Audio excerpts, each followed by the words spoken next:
Estás escuchando A Qué Jugamos Podcast. Seguinos en Instagram y en Facebook como A Qué Jugamos Podcast.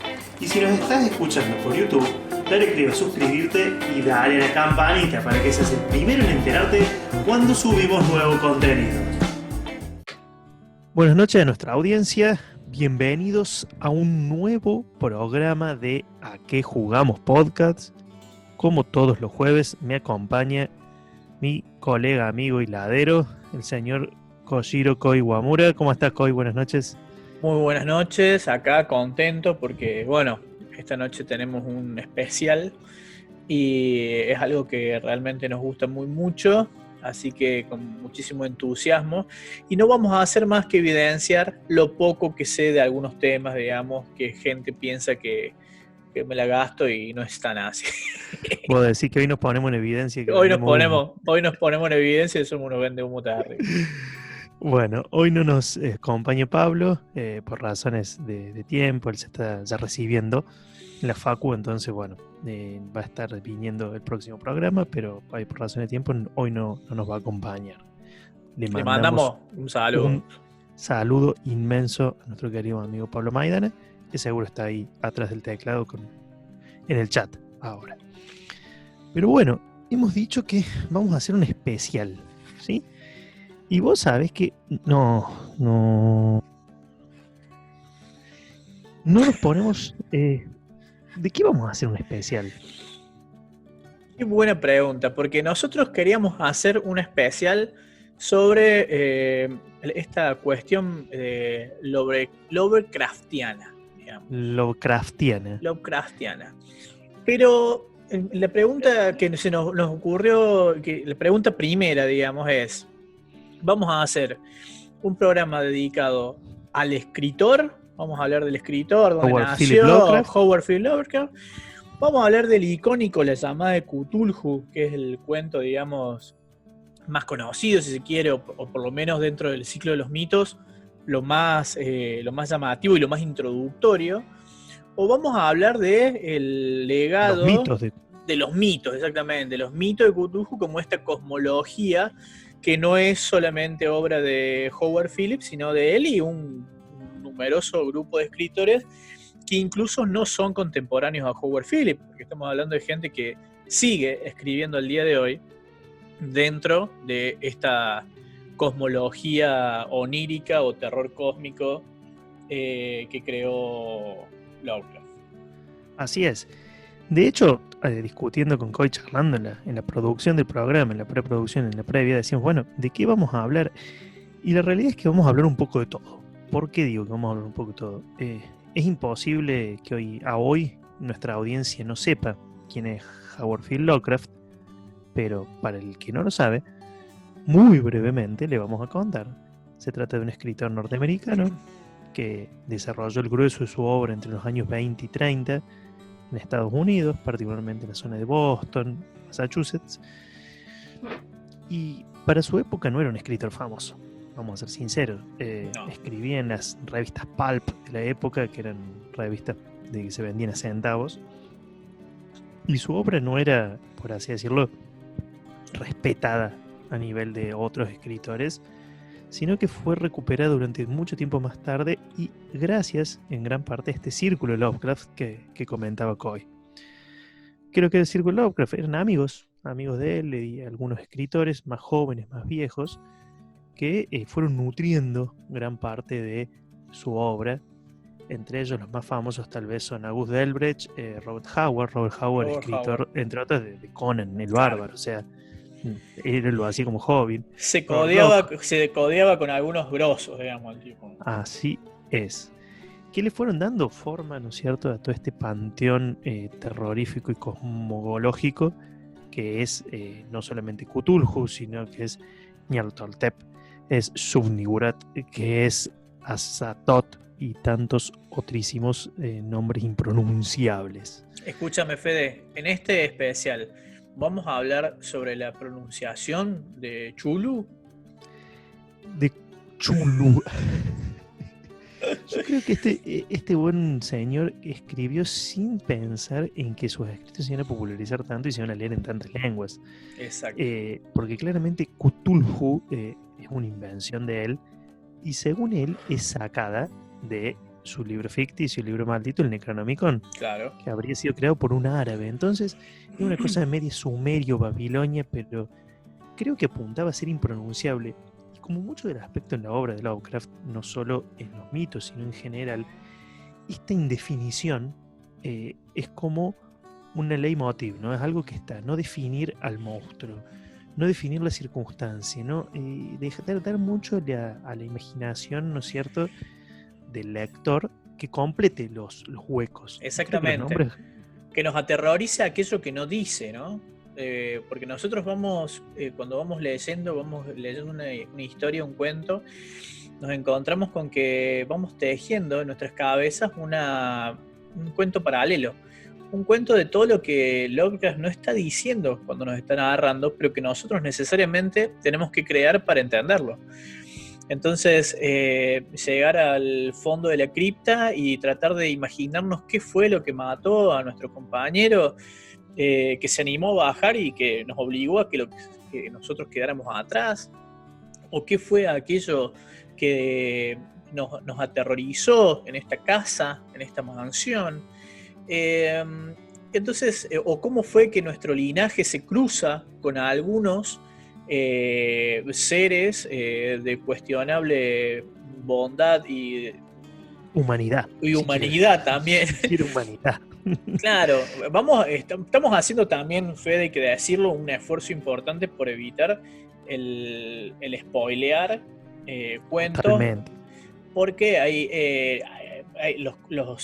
los cierres, digamos, los remates de muchos de los cuentos de Howard Phillips y del Círculo tienen su riqueza, digamos, en algunos su debilidad, pero en la mayoría tienen su riqueza en los remates, digamos. Entonces, En por la vuelta de ahí, tuerca del final. claro, entonces por ahí no deberíamos caer en el adelanto, digamos, ni en el spoiler sobre algunos cuentos y las pocas novelas. Vamos a charlar un toque de cuentos, pero antes, como para dar una definición de qué es lo que vamos a hablar, dijimos que Lovecraft fue un escritor americano, escribió mucho terror, inspirado fuertemente en Ambrose Bierce, en el grandísimo Edgar Allan Poe. El Círculo de Lovecraft amplió su obra y tal vez, bueno, sí, su obra más paradigmática es La llamada de Cthulhu, o Chulu, o Kulululu. O Caluju, o Sutulu, porque estuve buscando algunas fonéticas hoy pensando que íbamos a grabar justamente ¿Cómo esto. decirlo? Dije yo, claro, porque vos imaginate que no hay registro de audio, ¿tá? O sea, nosotros tenemos un tesoro que es escucharlo al mismísimo Tolkien hablando en Sindarin, claro. Pero no lo tenemos a Lovecraft pronunciando Cthulhu, Nyarlathotep, Azathoth, Nodens. Entonces, digamos que por cuestiones, yo creo que la gente, o aquellos que saben mucho más que yo, han arriesgado la fonética en base a las raíces, como decías vos. Si lo escribió en árabe, y bueno, por ahí podríamos tratar de leerlo con la fonética de la zona, o qué sé yo, empezar a deducir quizás cómo suena. Pero yo de cariño siempre he dicho Chulu, y los amigos. Qué chulo para los amigos. Y creo que es muy lejano a la pronunciación que Howard hubiese elegido, que hubiese preferido. Pero bueno, no tenemos cómo comprobarlo. En buen cristiano es Chulu. Claro que sí. Y Chulu ¿por qué lo traemos en la que jugamos? Porque está bien, somos unos frikis del terror gótico y cósmico y el horror existencial, pero también porque ha inspirado infinidades de juegos, particularmente Chulu, la llamada de Chulu y los mitos, ¿no es cierto? Fueron como tal vez el producto de la obra de Howard Phillips y de su círculo que más se ha nutrido. Básicamente, juegos de rol, juegos de mesa, juegos de cartas, ¿sí? Y videojuego, tal vez en Sí, segundo. los hay. Los hay, no tan populares, pero los hay. Que vamos a estar hablando ya más adelante. Pero antes que avancemos, y acá yo sé que nos vinieron me quieren, nos van a picar, así que me adelanto. Señor Kojiro Wamura, ¿cómo llegaste vos a Howard Phillips Lovecraft y cómo llegaste vos a Chulu, eventualmente? Mira, yo llegué al mito, a los mitos, cuando era muy, muy pequeño, cuando era muy joven. Yo, más allá de Platero y yo y alguna cosa que me habían obligado a leer en el primario, no leía ni el boleto de colectivo en la época que había boletos, ¿no? Y el padre de un amigo mío desde que éramos muy, muy pequeños, era un tremendísimo lector. Y tenía una biblioteca maravillosa. Después tuvo una compra y venta de libros en la calle Olmos, y hay gente que conoció el rol gracias a él. Y este buen hombre un día agarró, me vio en la esquina, sentado con los muchachos ahí, y me dijo, che, mira, yo tengo algo para que leas vos. Y yo dije, mira qué extraño, ¿no? Porque no era nuestro vínculo de esa manera, digamos. Yo era el amigo del hijo, digamos, ¿no? Y el tipo me da un libro que se llamaba El que acecha en el umbral. Que casualmente no es un libro que escribió Lovecraft solo, ¿no? Que lo escribió justo con Derleth. Y El que acecha en el umbral fue mi primera aproximación a Lovecraft y no entendí nada. La verdad que yo decía, leía, ¿viste? ¿Cuántos años tenías? 13 años tenía. Claro. Lo leí una vez, lo leí una segunda vez y se me complicaba. Las dos primeras partes me hacían muy, muy llevaderas. No me costó mucho, digamos, entender qué es lo que estaba pasando. Está dividido en 3 partes esta novela. Y me encontré con que la tercera parte no entendía nada. Aparte me pareció como demasiado académico, ¿viste? Me parecía que usaba palabras que para esa edad yo no entendía nada. Ominoso. Entonces agarré y dije, bueno, listo, no entendí nada, vayamos por otro lado. Después me prestó libros de Salgari, me prestó libros de Verne, me prestó libros que eran un poco más amigables quizás. Pero esa fue mi primera aproximación. ¿Y vos qué leíste de Lovecraft? Mi primer cuento de Lovecraft, en realidad yo llegué a Lovecraft por los juegos. Llegué a Lovecraft por el juego de carta Mitos, que podemos, si tenemos tiempo, podemos charlar un ratito. Sí. Que se vendía en GL. Sí. Y hablando con alguien, decía, no, mira, y justo en esa época había abierto el Ateneo. El Ateneo de calle General Paz. Claro. Estaba nuevito.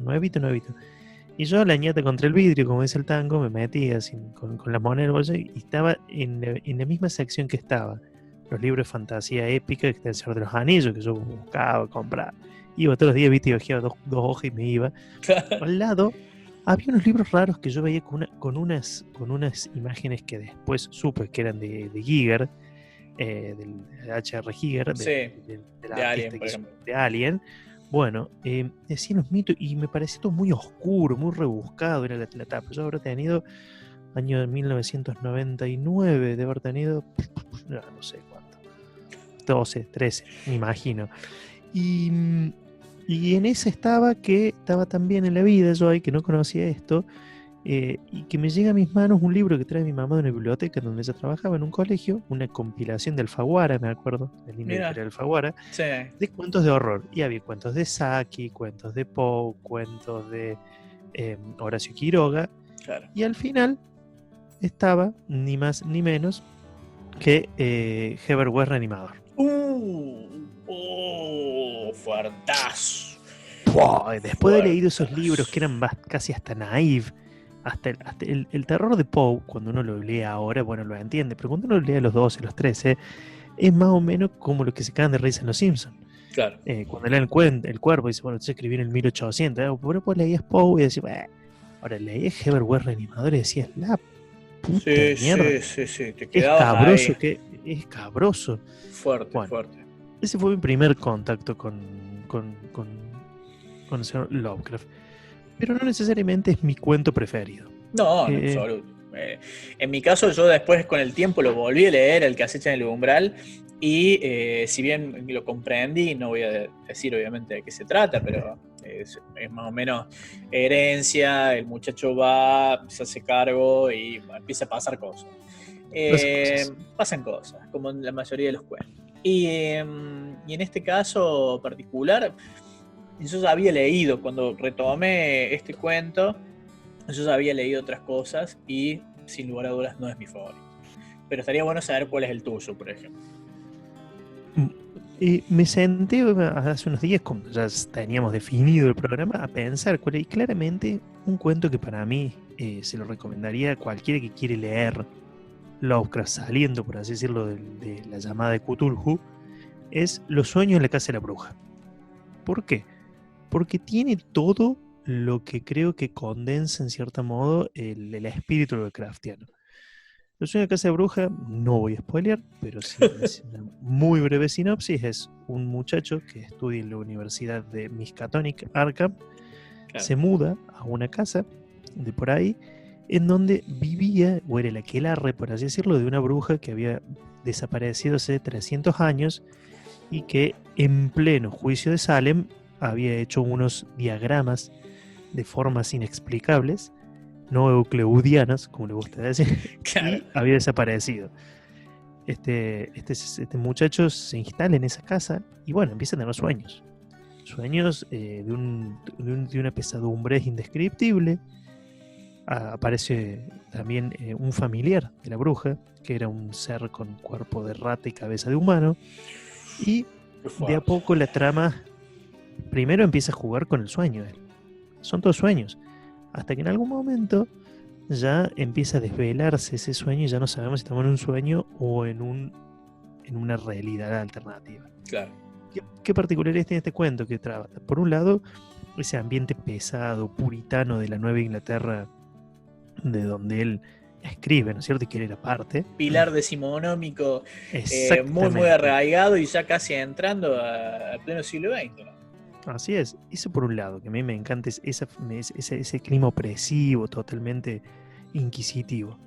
Por otro lado, tiene cuestiones de terror, del terror puro y duro, una bruja, un familiar, o sea, cosas muy clásicas, topos, por así decirlo, comunes. Sí.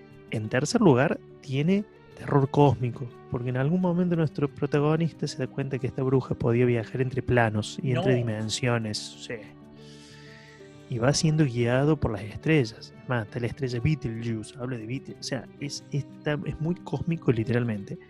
Y no voy a spoilear, pero en cuarto lugar, mete un personaje de los mitos, lo mete ahí, al medio. En el medio del cuento aparece un personaje de los mitos. O sea, tiene todo, a mi modo de ver.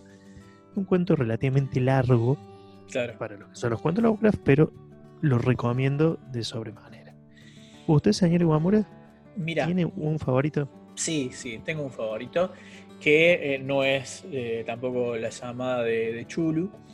Yo me puse a revisar mis lecturas y dije, no, mi cuento favorito de la llamada de Chulu, que está dentro del ciclo de los mitos, es El Ceremonial. No. El Ceremonial. Y el Ceremonial me gusta por muchas cuestiones. Es un libro que se lee en media hora. Un cuento, perdón, que se lee en media hora. Tiene un tono, ¿no?, que refleja muchísimo una cuestión que se repite en la obra de Lovecraft, que es esta naturaleza nuestra que está vinculada a la curiosidad, ¿no? Como el hombre o el protagonista de la mayoría de las historias que cuenta Lovecraft está en esta situación de decir, mira, está oscuro, mohoso, hay mal olor. Los libros dicen de que suceden cosas horribles cuando uno baja, pero voy a bajar. O dicen, bueno, he sido invitado, como en el caso del Ceremonial, a una ficticia aldea llamada Kingsport, a la casa de algunos parientes, porque cada 100 años se realiza un ceremonial, y yo como descendiente tengo que participar. Y ahí se da cuenta el pibe de todo lo que desconoce. Pero asimismo, la misma curiosidad lo lleva a meterse a una especie de sala de espera, lo lleva a revisar algunos libros de antigüedades de eones ignotos, libros muy, muy viejos, y se hace mención del famoso libro, entre otros, del famoso libro El Necronomicon, que debe ser, quizás se había comentado el Necronomicon en veces anteriores, pero es una de las primeras veces que tiene una relevancia como liturgia para un evento de características cósmicas, ¿no? Me parece de que es una de las primeras veces que se lo ve, tendría que hacer memoria, pero creo que es una de las primeras veces en la que se lo ve al Necronomicon como ese libro de salmos, acá con los diagramas necesarios para que sucedan cosas, y, y esas cosas pasan. Exactamente. Y esa curiosidad lo lleva a nuestro protagonista a querer sumergirse, digamos, en todo esto. Y es tan bueno el tono, es tan buena la narración, es tan bueno cómo vos lo vas acompañando al muchachito en toda su ignorancia y en toda su curiosidad y en todo su miedo de repente, que me parece magnífico. En su descenso, es un descenso. Claro, sí. En su descenso, finalmente, y esto no estamos spoileando nada porque es una fija en toda la obra, a la locura, ¿sí? Claro. El descenso a la locura es una de las, por así decirlo, los pilares más importantes de Lovecraft, por esto del terror cósmico, viene un poco de la mano, ¿no? De esto de decir, somos insignificantes, hay seres de tal tamaño y poder que, ¿cómo se llama? Contemplar eso nos lleva a la locura. Exactamente. Básicamente. El monstruo prácticamente muchas veces no aparece, se sugiere que va a aparecer. Exacto. Y cuando está por aparecer el personaje fundido en negro y aparece en un neuropsiquiátrico o aparece flotando en el agua, y lo que sucedió después no sabe si fue verdad, en eso que decís vos, en esa característica amnesia saludable que ataca a todos nuestros protagonistas, ¿no? Bueno, no todos, pero esta gran mayoría, de decir, bueno, estaba por ser comido por un ser y de repente aparezco en la cama de una clínica, ya sin saber qué pasó en medio, y esa cabeza nuestra que dice, no, mejor olvidemos esto, claro, porque si lo recordás quizás no puedas tolerarlo, no puedas superarlo, y bueno, te acompañe el resto de tu corta vida que te queda por delante. Sí, la duda, la incertidumbre si lo viviste o no. Y yendo con esto, bueno, hablamos un ratito, recién hablamos de mitos, ya vamos a hablar de juegos. Tenemos un invitado que nos va a reseñar particularmente un juego de rol, pero digo, relacionado con Llamada de Cthulhu, con Lovecraft. Vos, Coy, que sos un eximio lector, al menos de esta etapa, por así decirlo, Lovecraft tiene, ¿qué podrías recomendar a la gente que nos está escuchando? Mira, sin lugar a dudas, por algo el cuento La Llamada de Cthulhu es tan famosa y le da nombre a juegos de rol y digamos, uno habla de La Llamada de Cthulhu, que en realidad es el nombre de un cuento, y ya da por sentado que estamos hablando del círculo literario de Lovecraft, estamos hablando de todo lo vinculado, digamos, a Lovecraft. Pero creo que La Llamada de Cthulhu, que es también un cuento dividido en 3, es una belleza porque por cómo te introduce, digamos, de lleno a lo que es el mundo, es el ciclo de los mitos, digamos. O sea, me parece que no podemos ingresar al ciclo de los mitos. Eso ya podrías ampliar un poquito vos el tema de los ciclos, porque por ahí no queda claro y hay gente que no sabe de lo que estamos hablando. Pero el ciclo de los mitos, yo creo que no podés ingresar, digamos, y nadar con comodidad, digamos, por estas aguas primigenias, si no lees La Llamada de Cthulhu, La Llamada de Chulu. Me parece clave, digamos. Eso por un lado. Y por el otro, que incluso La Llamada de Cthulhu es posterior al ceremonial. Sí, es uno de los últimos, como que es la obra de las obras más maduras literariamente hablando de Howard Phillips. Vos sabés que sí, ahora que creo que es posterior.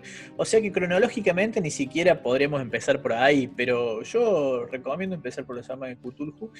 Y no hace mucho tiempo compré un librito, compré una versión digital de un librito que se llama Conociendo a Chulu, Conociendo Cthulhu, que lo tradujo Se los presento. Claro, ahí está ahí atrás. Lo tradujo al español No Solo Roll, mira vos justamente. Ah, mira. Y lo escribió una chica que se llama Rachel Gray. Es de 2013 o 2014 el libro. Y ese también lo recomiendo. Porque me parece de que cuando la gente me dice, ¿qué leo para empezar a dirigir Chulu, por ejemplo? Me dice, ¿qué lectura me recomendás para empezar a llamarlo? Y bueno, mira, en el manual se condensa y se explica cualquier edición. En eso siempre han sido muy cuidadosos y bueno, ya Adolfo, nuestro invitado querido, nos va a hablar de eso. Pero están muy bien explicadas las cosas, digamos. Incluso hay muchísimo material de que ni siquiera ha sido publicado nunca por Lovecraft ni por ninguno de sus círculos literarios y que están explicados en los manuales de juego de rol. ¿Entendés? Pero al aparecer este libro, no está directamente vinculado a los juegos de rol. O sea, no es un libro de rol. Pero sí es una gran lectura para introducirse, digamos, en lo que es el mundo de los mitos de Cthulhu. Como una guía. Es como una guía. Mirá, te habla de los lugares donde suceden locaciones físicas. Claro, las locaciones. Te habla de los personajes más relevantes, te habla de primigenios, dioses exteriores, bueno, algunas bestias y demás. Y digamos de que a mí por ahí lo que no me gusta mucho de ese libro, lo único que no me gusta de ese libro, digamos, es el tono de broma que todo el tiempo está diciendo, ¿cómo se llama? Chistes con la locura, con la muerte, y que aunque, bueno, pregunte si en este lugar hay libros demoníacos antes de entrar, y qué sé yo, y como que exagera, digamos, con ese tono jocoso. Claro, pero si sacamos eso, me parece que es un libro magnífico para ingresar, digamos, en el mundo de los mitos. Yo creo que lo ha querido hacer Cebadero, la sacarle autora. Un poco del peso de todo lo que implica, claro, hablar de los mitos, de algo que es tan complejo, tan pesado, con tanto fanático. Pero a mí me parece que no fue feliz la decisión.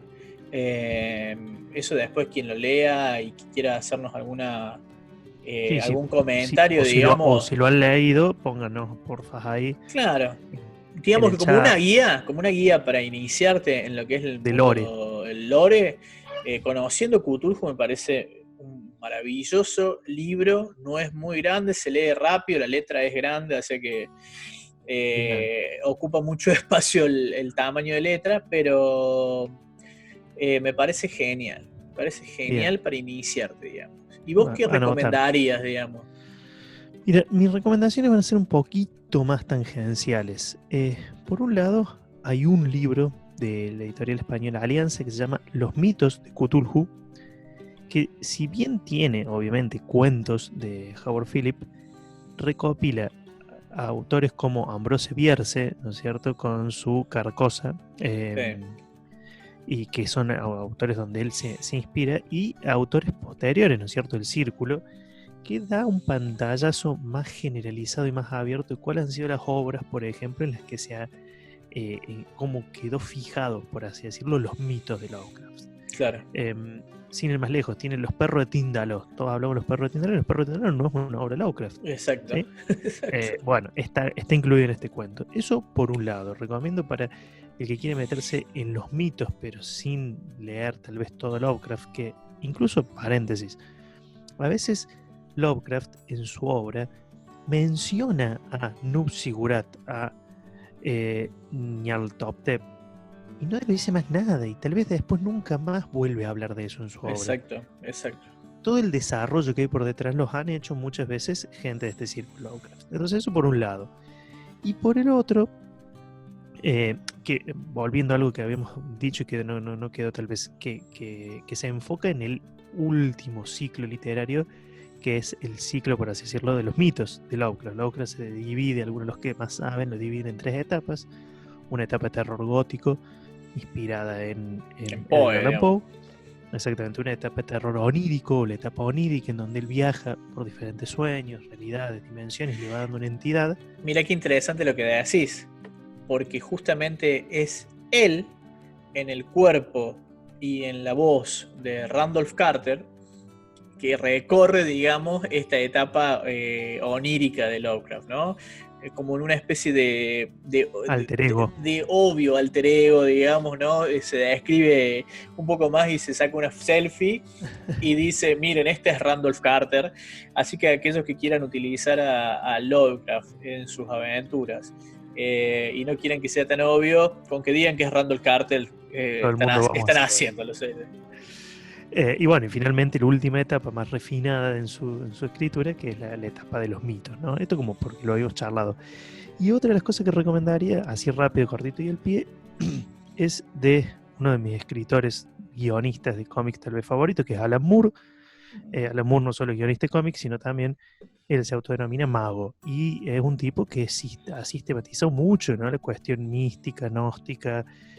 Bueno, tiene una serie de novelas gráficas que se llaman principalmente Neonomicon y Providence, que son ambientadas en la actualidad, pero son fuertemente inspiradas en los mitos y principalmente en los mitos, pero también habla de un montón de otras cosas, tal vez relacionadas a Lovecraft, pero que hoy por hoy están objeto de una revisitación a Lovecraft, que por ejemplo es su racismo, ¿no? Laburan por ese lado, ¿no es cierto? También, ¿no? No como crítica, pero sí trabajan un poco en las descripciones que él hace. Les recomiendo porque, bueno, un autor que sabe mucho de Lovecraft, Alan Moore, y además es mago, o sea que tal vez intentó invocarlo, seguramente intentó invocar a alguno de estos seres. Ha leído el Necronomicon, seguro. Así que bueno, es un poco como lecturas sugeridas. Amigos, la hora se nos ha pasado hablando de esto que tanto nos gusta. Sí, están saliendo tentáculos de acá de la computadora que me están diciendo: te estás morfando la hora, y no hemos ni siquiera empezado a invitar a los 2 jugosísimos invitados que tenemos. Quédense hasta el final, y ya que estamos de manguero, suscríbanse, denle like. Vayan, dense una vuelta por todos los videos, darle like, click y suscríbanse. Y si no, Cthulhu los va a ir a buscar. Pero como un programa especial, y tenemos un montón de cosas para hablar, porque nuestros invitados son jugosísimos, nos vamos a saltear nuestra columna de ¿a qué jugamos? Sí, No. A mi amigo Kojiro Iwamura, salirse del esquema no le gusta, pero bueno, esta es especial. Nos vamos a saltear la que jugamos, y nos vamos a saltear la agenda porque menos mal que no tenemos una agenda chulesca. Mañana, invocación a Subni Gurat. Jueves, aparece. No, basta con todo el quilombo que estás viendo. Sumarle algunas invocaciones. No, demasiado para este pobre mundo. Pasemos a nuestra reseña, que vamos a tener un amigo de la casa como invitado. Estás escuchando ¿A qué jugamos podcast? Seguinos en Instagram y Facebook como ¿A qué jugamos podcast? Y si nos estás escuchando por YouTube, dale click a suscribirte y dale a la campanita para que seas el primero en enterarte cuando subimos nuevo contenido. Muy estimada audiencia, comienza, como todos los jueves a esta hora, el bloque a cargo del señor Kojiro Iwamura, que ha traído nuestro living de las reseñas a un amigo. Cuéntenos, señor Kojiro Iwamura, ¿quién nos está acompañando? Bueno, esta noche que estamos hablando de el Lovecraft, la llamada de Cthulhu y los mitos en general, no podía dejarlo de invitar a mi gran querido amigo Adolfo Barbeito para que nos reseñe un gran juego. Pero antes de introducirnos, le vamos a dejar a él que se presente. ¿Cómo estás, Adolfo? ¿Querés presentarte para nuestra audiencia? ¿Qué tal? Mi nombre es Adolfo Barbeito. Bueno, algunos me conocerán de algún tiempo en Gameland en Córdoba, de la plaza o de algunos otros eventos rolísticos y de por ahí. Luego ya me vine a vivir a San Luis, y acá en San Luis también seguí con mis actividades lúdicas, haciendo algunos eventos, y tenemos una asociación Fandom San Luis, donde empleamos todo nuestro conocimiento para ayudar al resto de la comunidad a todo lo que uno siempre hizo de puro gusto, ¿no? Que es jugar, que es encontrarse con toda esta cosa lúdica, y por supuesto con la literatura, con los juegos de rol, con los juegos de mesa, con los cómics. Bien amplio. Que se hace. Bueno, yo te cuento, a mí me encantaría tenerte en alguna otra oportunidad haciéndote una entrevista para recordar quizás los primeros años del rol en Córdoba, tu actividad en San Luis, pero en la reseña vamos al hueso, ¿está? Y bien. Cuando digo esto me refiero a que vos venís a reseñar un juego de rol, y te voy a preguntar, ¿de qué se trata la llamada de Chulu, pero específicamente la que viene de la línea de Sandy Peterson? Sandy Peterson, bueno, en realidad Chaosium, allá por la década del 80, Sandy Peterson, crearon lo que se llamó la llamada de Chulu RPG, y esto a lo largo de los años ha ido evolucionando de distintas maneras, sobre todo en lo que nos llegó a nosotros, que es en un principio lo de Jock y luego lo de la factoría. Claro. Con sus distintas versiones. Sandy Peterson estuvo hasta la versión 5.5, donde entra Willis, que es una de las que más jugamos entre todos, sobre todo en Córdoba. Si bien no ha sufrido grandes cambios desde la primera edición hasta la 5.5, la llamada de Chulu, siempre fue el mismo sistema, un sistema donde las habilidades son porcentuales, donde tenía ciertas características, y era más un juego de relato que de habilidades en sí. Ya en 5.5 cambia bastante esto, y ya luego de esto se va a Peterson y no vuelve hasta ahora, en la 7ª edición, donde ahí sí hay cambios más grandes, digamos, que si bien no cambian la esencia del juego, porque sigue siendo un juego porcentual, sí hay algunos cambios, por ejemplo, que ahora las características, en vez de ser como eran antes al estilo Dungeon and Dragon, 3 dados de 6, del 3 al 18. De 3 al 18, claro. Pasan a ser de 5 a 90, digamos, pasan a ser un porcentual. La segunda pregunta que te quería decir en relación a este juego es que nos hables un poco de lo que es el sistema o la mecánica que utiliza la llamada de Cthulhu en esto de Chaosium, ¿no? Bueno, la mecánica es bien sencilla, una hoja de personajes con distintas habilidades, con ciertas características, entre las cuales se encuentran, por ejemplo, los puntos de vida y los puntos de cordura. Los puntos de cordura son qué tan cuerdo tu personaje está, y qué tan loco, o visto desde el otro lado, qué tan loco va quedando después de pasar por ciertas experiencias. Ajá. A ver, ¿qué es lo que suele ocurrir en los personajes de Chulu? Que es más común, sobre todo con directores al estilo Koshiro o yo, que preferimos, en vez de matar a un personaje, volverlo loco. Entonces es más común que desaparezca el personaje por locura a que desaparezca por punto de vida, digamos. Claro. Que son las dos formas que tienen los personajes de desaparecer. Más allá de eso, el sistema se basa en dados porcentuales, se tiran dados porcentuales de 100 caras, y con estos dados uno va colocando ciertos puntos en sus habilidades, en sus características, y si saca menos de lo que tiene en la característica o en la habilidad, logra un suceso, digamos, un éxito. Claro, un éxito. En 7ª sí se agrega, por ejemplo, una de las cosas que cambió es que hay 3 tipos de éxito: el éxito normal, el éxito difícil y el éxito extremo.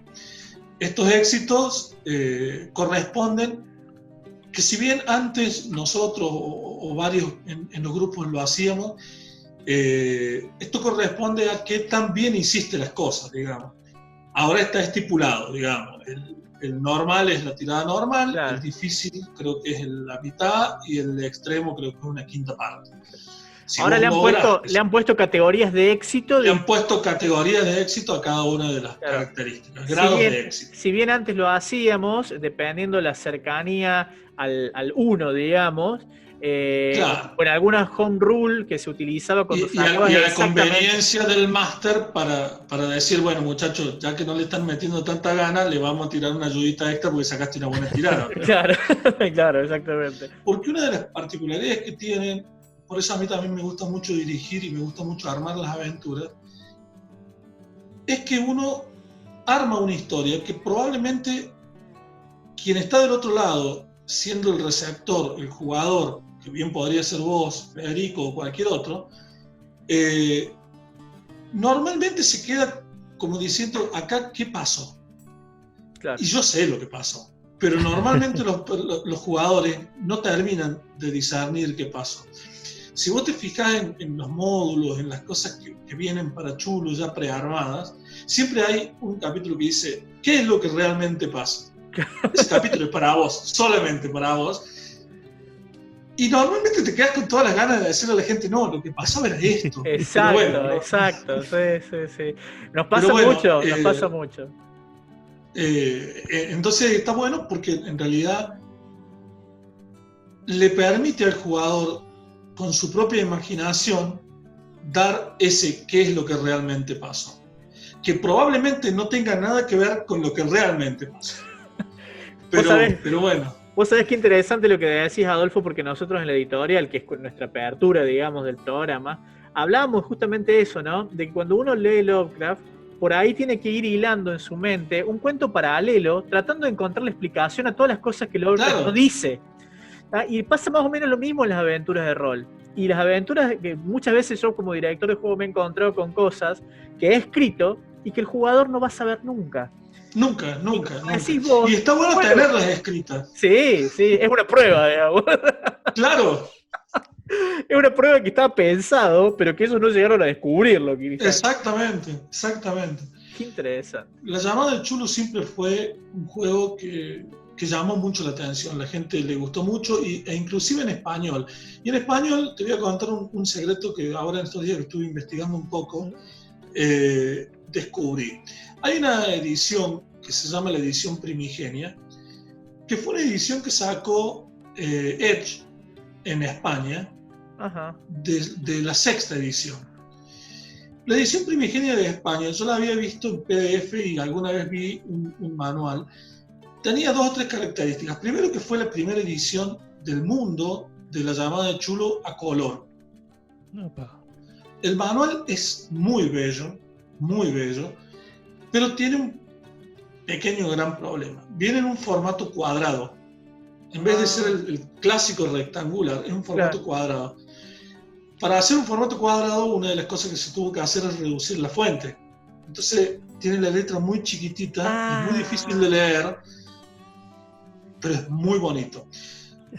El otro problema que tuvo es que nunca sacaron casi nada para la edición primigenia, y ya la habían editado cuando había salido sexta, como 7 años después, y a los 2 años salió séptima. Entonces, como que no tuvo mucho éxito, pero la verdad que fue muy bello. De hecho, el manual de séptima, no sé si lo habrás visto, si habrás tenido la oportunidad de ver el manual de séptima, que también es a color.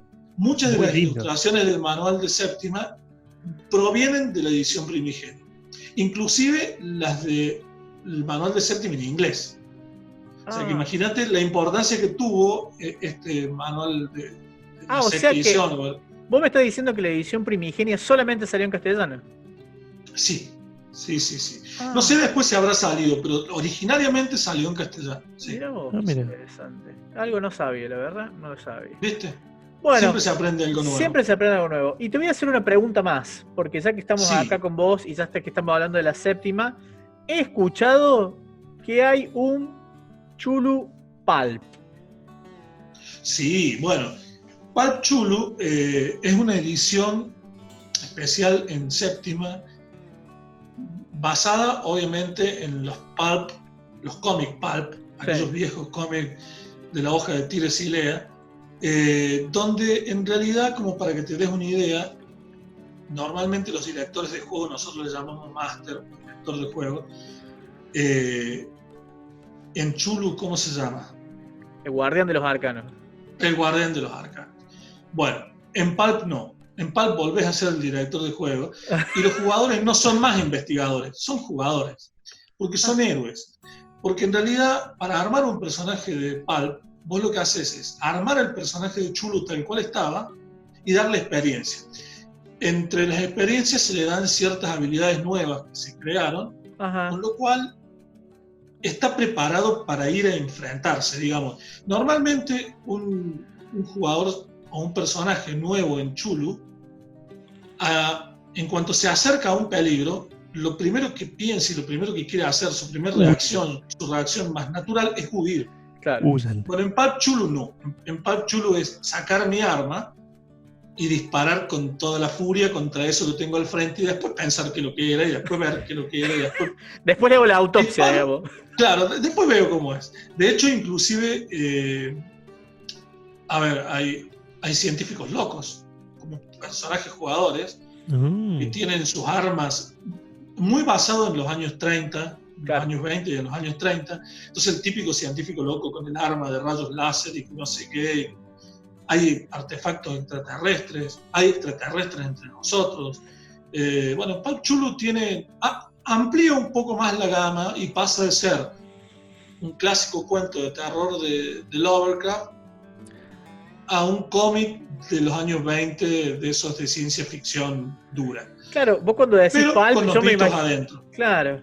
Yo cuando decís Pulp, yo decía, bueno, será algo más noir, así, algo más... Pero no, es ir a romperte la madre contra los bichos. Exactamente. También tiene lo noir, ¿no? También tiene esa parte. Pero es ir a romperte la madre. Sí, efectivamente es eso. Yo estoy dispuesto a dirigirles lo que quieran. Si quieren que hagamos algo de Pulp cortito, hacemos algo de Pulp cortito. Si quieren que hagamos... Estoy pensando en Pulp, un Indiana Jones, así, hecho y derecho. Hermoso. ¡Qué combinación! ¡Qué combinación! Indiana Jones. Hermoso. Con Chulu y Pulp. Pulp. Me encantó. No, sí. Puede ser una maravilla. Algo armo. Algo armo y lo ponemos. ¿Sí? Queda comprometido mi amigo Adolfo a dirigirnos y esa aventura, ese resultado lo vamos a subir al canal de A Qué Jugamos. Excelente. Bueno, para finalizar, Adolfo, porque no queremos quitarte más tiempo, sabemos que sos un tipo muy ocupado. Este momento es para que vos hagas todos tus agradecimientos, para que promociones tus espacios, si tenés grupos en Facebook, páginas o a lo que te dedicas. Este momento es el tuyo, úsalo como quieras. Bueno, muchísimas gracias. Nosotros acá en San Luis estamos, como te decía hace un rato, con un grupo llamado Fandom San Luis. Nos pueden buscar en internet. Ahora está todo parado. Nosotros solemos hacer un evento llamado Frikipalooza. Bueno, tenemos varios sobre terror. También solemos hacer uno en octubre llamado Phantom Fear Fest, donde se habla de todo lo relacionado con el terror. Llama de Chulu, libros, cine. Siempre decoramos con algo. El año pasado inclusive armamos una silla eléctrica. Se saque, hay cosplay, vampiros, siempre hay cosas dando vueltas. La verdad que es un evento muy muy lindo de terror, hecho totalmente a pulmón, pero muy muy lindo. Así que bueno, los invito a que cuando todo esto se reactive se reencuentren con nosotros. Nosotros normalmente los sábados nos juntamos a hacer juegos de mesa y cada X cantidad de tiempo hacemos algún que otro eventito de este tipo. Muchísimas gracias por esta hermosa reseña y continuamos con el último bloque del programa. Estás escuchando A Qué Jugamos Podcast. Síguenos en Facebook e Instagram como A Qué Jugamos Podcast. Y si nos estás siguiendo por YouTube, dale click a suscribirte y dale a esa campanita para que seas el primero en enterarte cuando subimos nuevo contenido.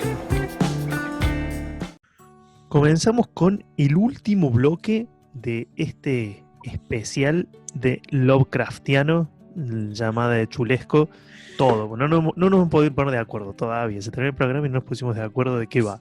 No sabemos, no lo sabemos. No sabemos.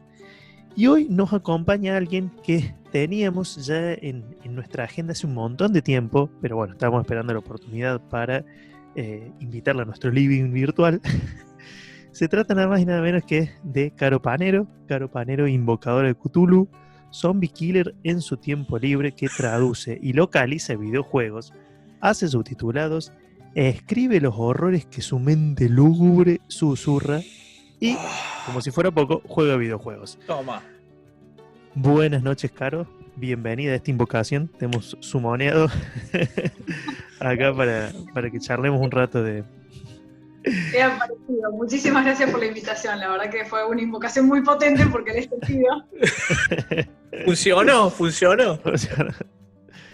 Che, más allá de esta intro, Caro, ¿te gustaría un poco presentarte para nuestra audiencia? De una. Bueno, mi nombre es Carolina Panero, pero siempre uso la versión corta que es Caro. Porque no me gusta que me digan Carolina porque ya suena a reto de mi madre de la infancia y ya es trauma.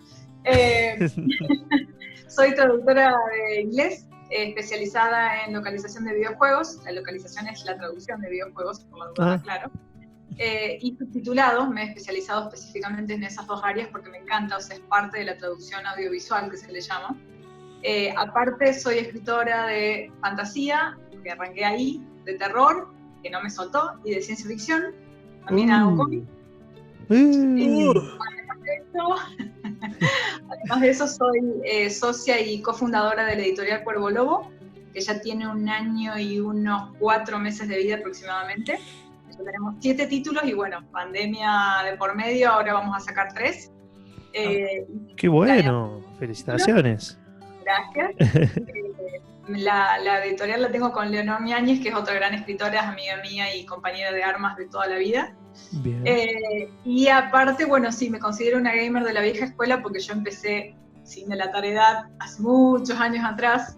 Cuando tenía 5 añitos nada más tuve mi ColecoVision, que yo la amaba. Ajá. Y así empecé los juegos.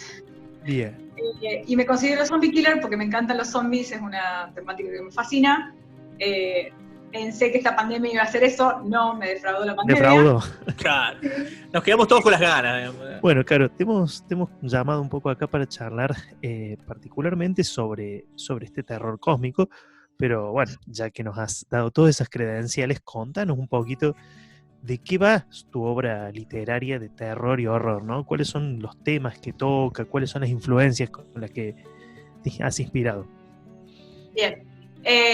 Hay todo un poco, o sea, yo estuve participando en antologías, si bien arranqué en lo que es fantasía, con la saga de fantasía Los Reinos de Erion, que ya van por 3 libros y falta el 4, falta el último, que coescribí con Leo, pero he participado en muchas antologías de fantasía, de terror, por ejemplo Italparca, que es de Santa Guadaña, de la editorial, que es parte dentro del colectivo de La Fosa. También estuve en Silencio de la Medianoche, que es una antología que armó Leo. A todo esto estoy hablando de antologías de cuentos, ¿no? Todos son cosas cortitas. Bien. Pero, por ejemplo, en Italparca era un cuento, básicamente en resumen, relacionado al ser Italparca. Era como que jugaba con el parque de diversiones viejo de Buenos Aires. De Buenos Aires.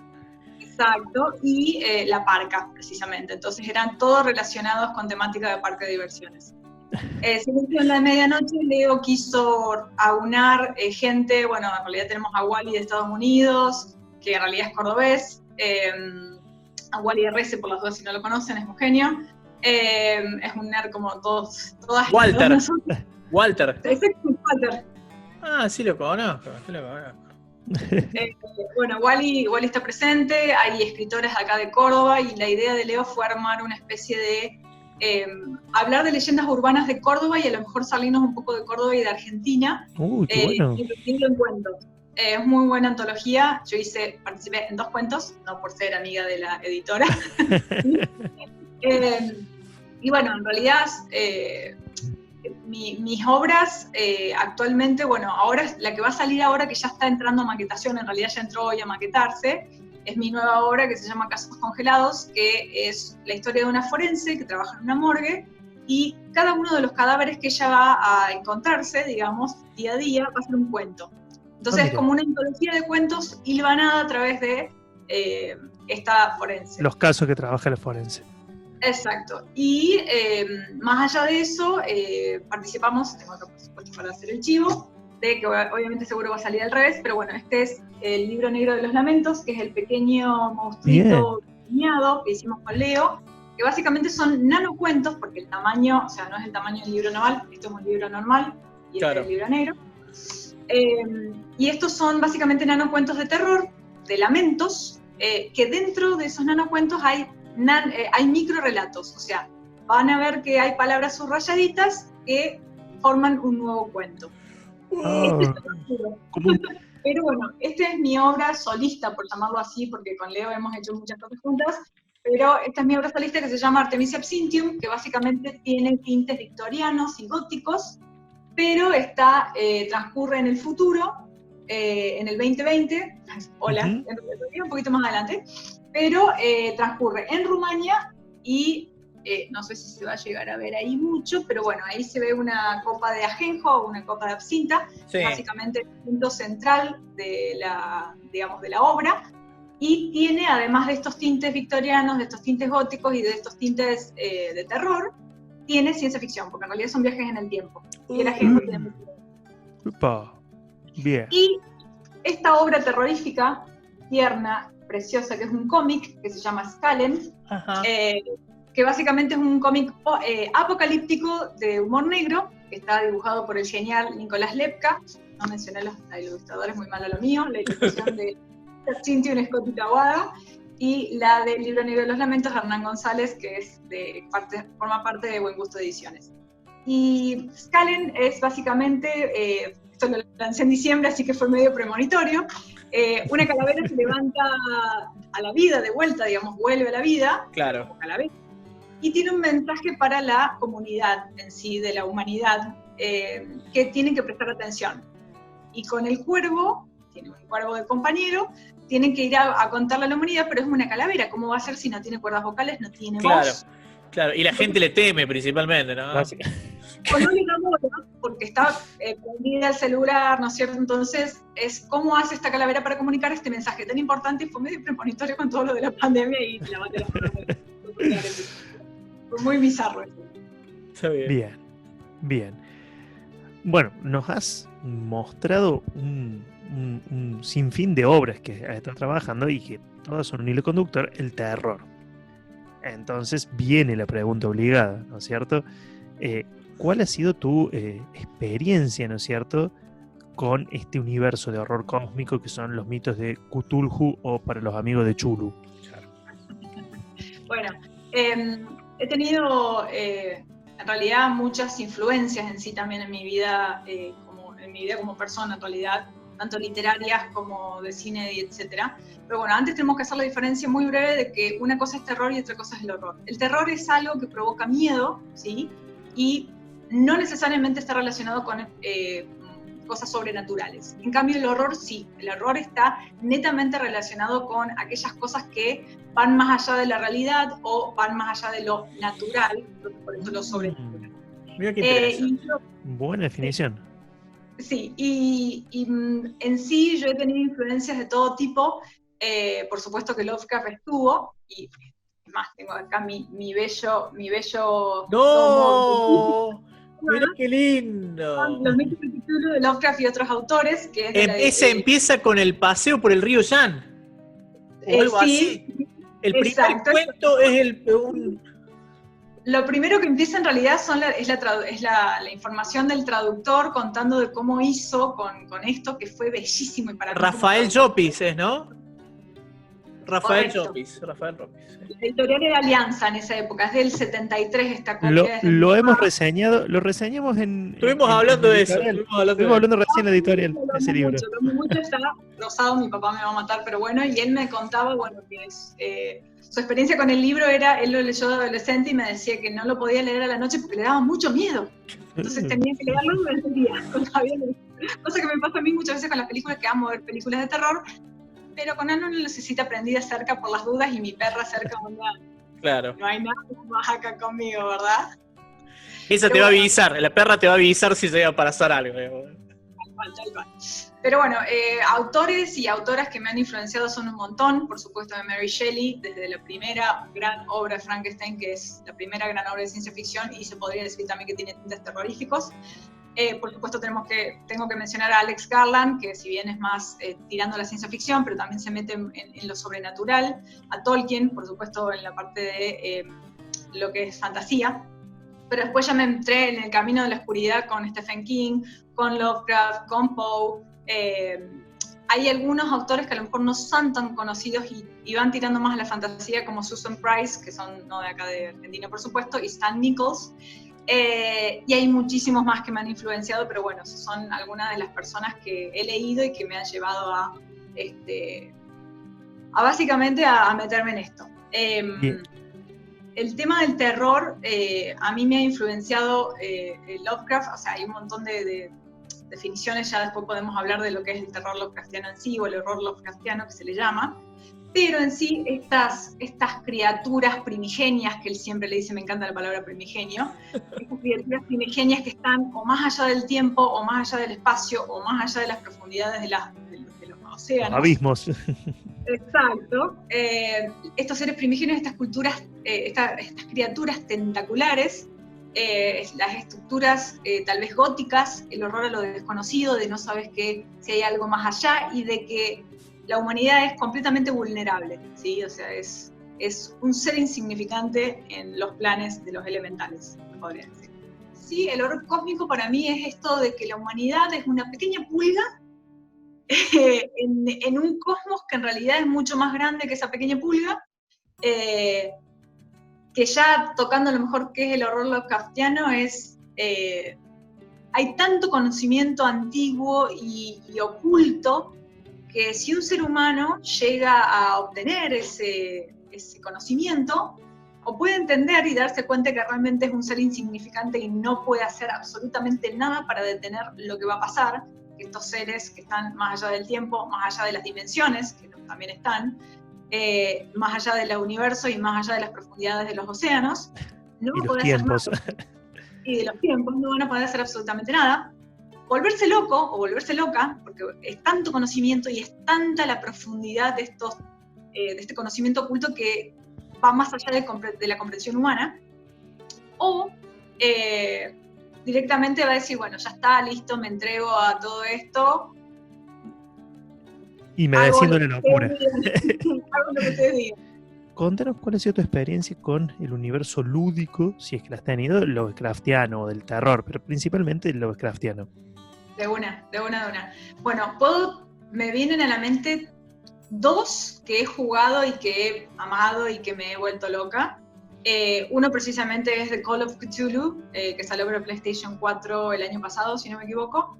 Sí. Es un muy buen juego y es realmente, toma la obra y precisamente uno de los relatos que es Los mitos de Cthulhu, lo toma y cuenta este detective que lo contratan para ver qué pasó en un lugar que se llama Innsmouth, que ya obviamente es parte obviamente, de todo lo que es, ¿no es cierto?, la cosmogenia y de los lugares en realidad que menciona Lovecraft. La geografía de Lovecraft, digamos. Exactamente, la geografía de Lovecraft.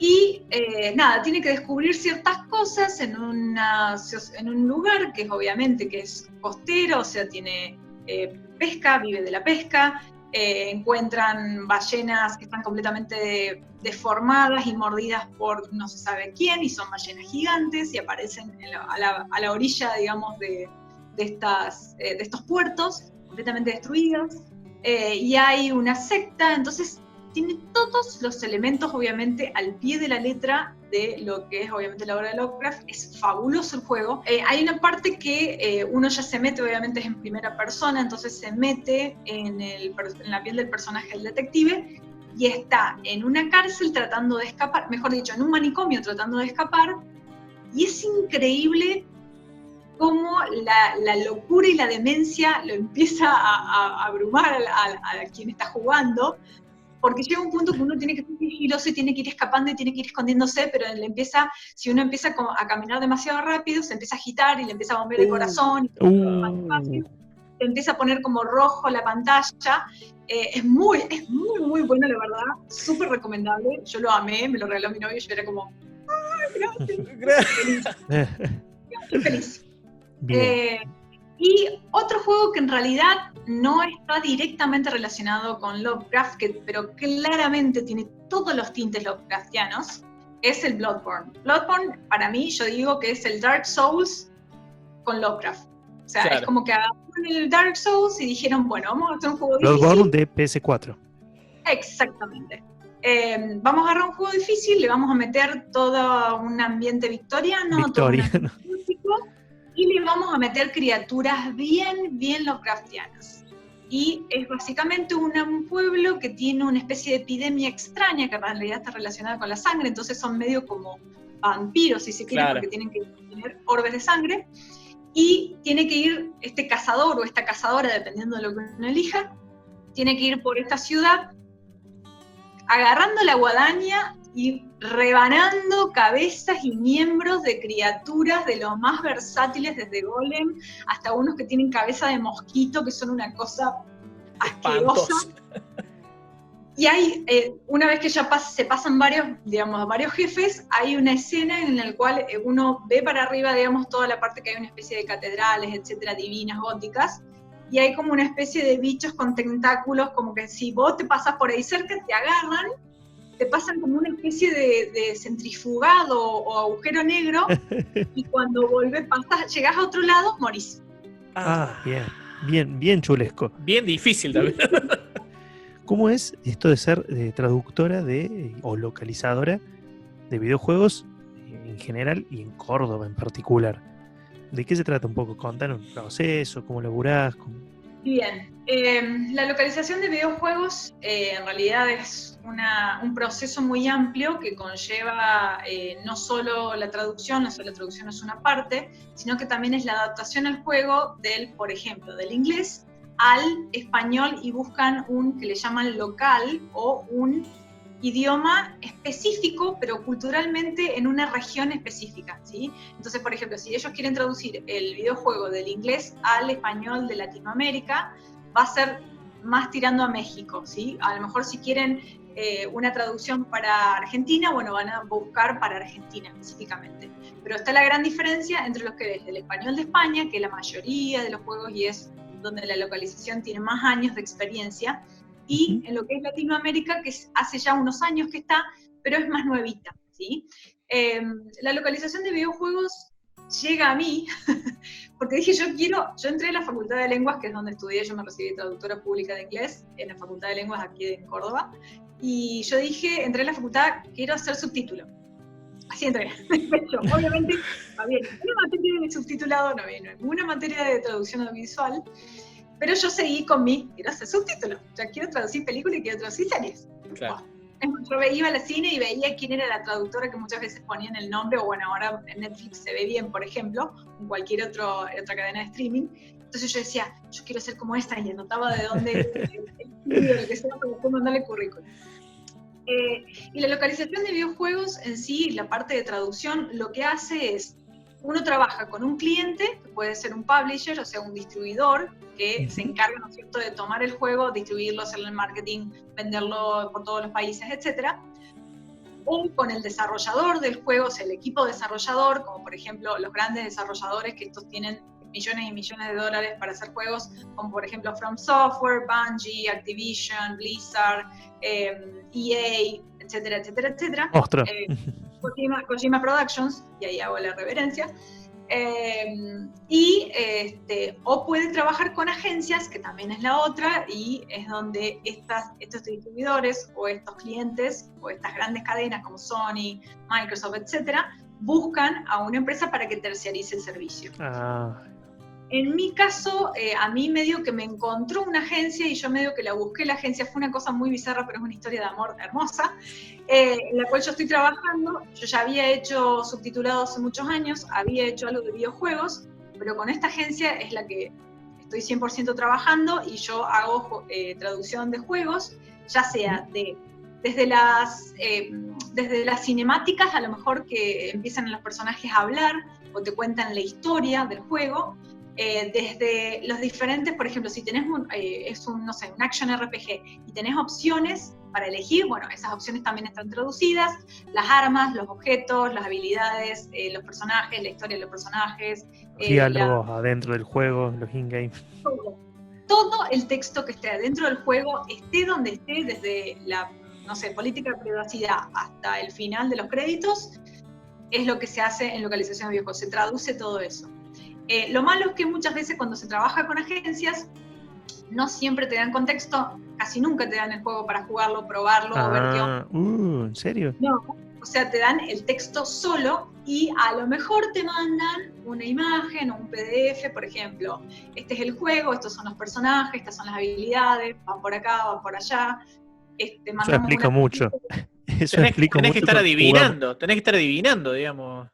Y yo siempre digo que uno de los kaijus, como les digo yo, que es Godzilla, por supuesto, y todos estos monstruos gigantes, hermosos, uno de los kaijus o uno de los problemas o los obstáculos que encontramos en videojuegos, o en la localización de videojuegos, es precisamente la falta de contexto. O sea, al no tener imagen, al no tener una descripción clara, no sabes si es hombre, mujer, robot, gnosis, alien, monstruo, no sabes qué es. Entonces, si no te dan específicamente, es difícil traducir. Estos últimos minutos, aprovecha, pasá todos los chivos que quieras, contanos, compartí tus redes, las vamos a dejar abajo en YouTube.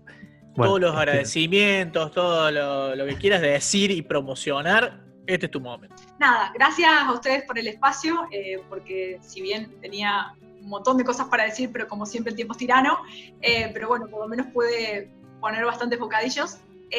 Nada, pueden seguir si les interesa, los cuentos de terror, si les interesa la fantasía, los cómics, la ciencia ficción. Pueden seguirnos en las redes de Cuervo Lobo. En Instagram estamos como Cuervo Lobo Edit, con T al final.